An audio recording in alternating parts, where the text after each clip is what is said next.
Demikianlah jaminan yang diberikan oleh Allah Subhanahu wa taala. Maka siapapun yang diciptakan oleh Allah, makhluk apapun yang diciptakan oleh Allah, penciptanya ngasih jatah rizki. Disebutkan pula dalam hadis yang sahih, Nabi SAW pernah menyebutkan, Inna ruhal kudus nafatha fi raw'i. Sesungguhnya Ruh Kudus membisikkan dalam batinku. Apa isi bisikan dari Ruh Kudus? Siapa Ruh Kudus siapa? Jibril alaihissalam.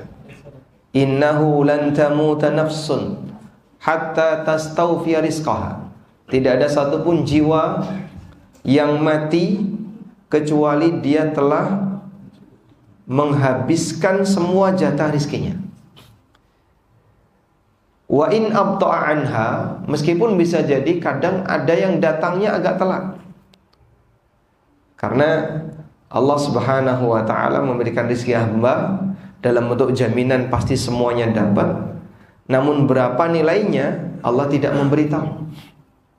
Yang jelas jatah rizki itu dijamin, tapi berapa Allah tidak pernah memberitahu. Wa in abta'a anha, yang bisa jadi rizki itu datangnya terlambat.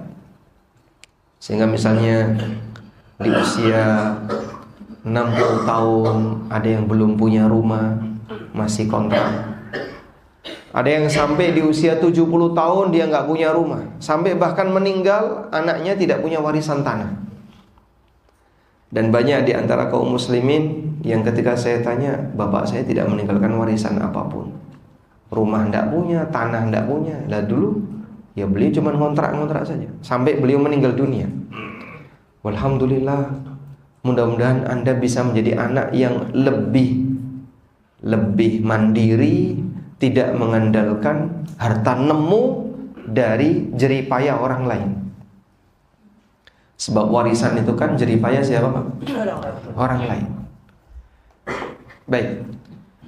Lalu Nabi SAW mengatakan, fala tastabtiu anha. Maka kalaupun rezeki itu datangnya terkadang terlambat, jangan kamu punya penyakit istibtok.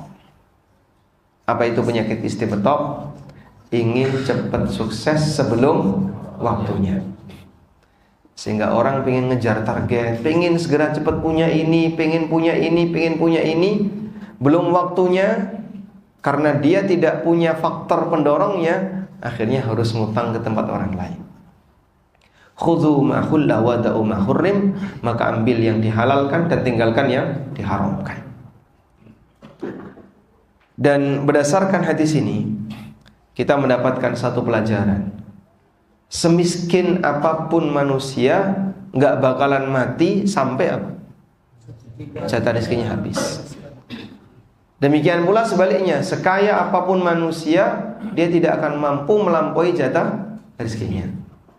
Jadi berdasarkan satu kalimat tadi, innahu lan tamuta nafsun hatta tastawfiya rizqaha. Tidak akan ada satupun jiwa yang mati sampai dia menghabiskan jatah rezekinya. Berarti semiskin apapun, dia pasti akan dapat itu jatah rezekinya. Nggak bakalan mati sampai dia memakan jatah rezekinya. Sebaliknya, sekaya apapun orang tidak akan mampu melampaui jatah rezekinya. Kok bisa, Pak? Kalau yang pertama mungkin kita paham. Kalau yang kedua gimana?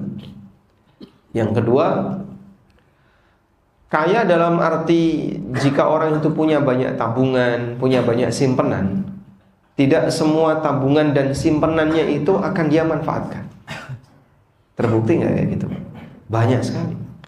Sehingga ada orang misalnya gajinya per hari 3 juta misalnya,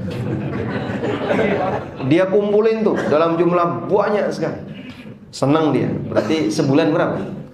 90. Sebulan 90. Itu gaji atau tunjangan?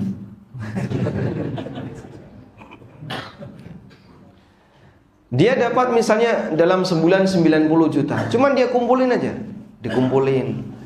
Kira-kira apakah dia akan menghabiskan sendiri? Tidak. Maka orang seperti ini hanya mungkin bisa mengumpulkan harta yang dia miliki itu mengendap, tapi belum tentu dia bisa memanfaatkan.